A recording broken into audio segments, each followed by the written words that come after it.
నిన్న రాహుల్ గాంధీ ఢిల్లీలో యాజిటేషన్ చేశాడు.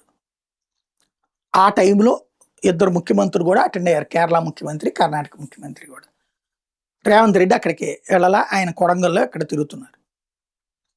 వెంటనే రాహుల్ గాంధీ అక్కడ కూర్చున్నాడు, తనకి సమాచారం లేదు, తనకి తెలియదు అనుకోగానే వెంటనే చేసిన ఎత్తుగడేంటి, దానికి మద్దతు ఇస్తున్నామని. అంతవరకు బాగానే ఉంది, తప్పులేదు. తర్వాత ఏం జరిగింది, రాహుల్ గాంధీ అరెస్ట్ అంటూ నిన్న రాష్ట్ర వ్యాప్తంగా ఉద్యమాలు చేశారు. ఇక్కడ చూడండి ద్వంద్వ నాలుకల ధోరణి ఎట్లా ఉంటుందో.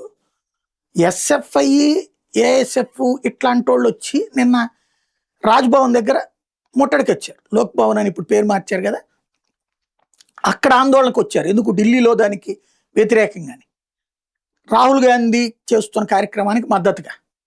వీళ్ళని ఇక్కడ అరెస్ట్ చేయించింది ఈ ప్రభుత్వం, విద్యార్థుల్ని.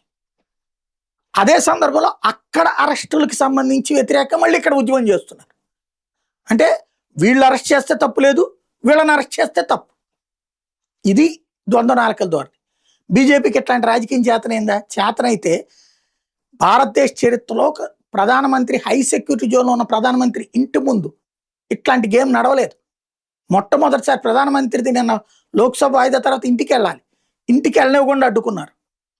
అదే సందర్భంలో అక్కడే స్వయంగా ప్రియాంకను, రాహుల్ గాంధీ, అలాగే మల్లికార్జున్ ఖర్గే, వీళ్ళందరూ. అంటే ఇంకోటి, దేశంలో ఉన్న వాళ్ళందరినీ అక్కడికి రమ్మనమన్నాడు, యువతరాన్నందరినీ రాహుల్ గాంధీ. సరే, అరెస్ట్ చేశారు, పంపించారు. బీజేపీ నిజంగా రాజకీయం చేయాలంటే ఏం చేయాలి? దేశవ్యాప్త ఉద్యమానికి పిలుపునివ్వాలి. నరేంద్ర మోడీ ఇంటి మీద దాడికి వెళ్ళాడు. ఇంతవరకు ఎప్పుడైనా జరిగిందా భారతదేశ చరిత్రలో? ప్రధానమంత్రి ఇంటి ముందుకి, హై సెక్యూరిటీ జోన్లో ఉన్న ఇంటి ముందుకి, అది కూడా దేశంలో ఉన్న వాళ్ళందరినీ పిలుస్తున్నాడు.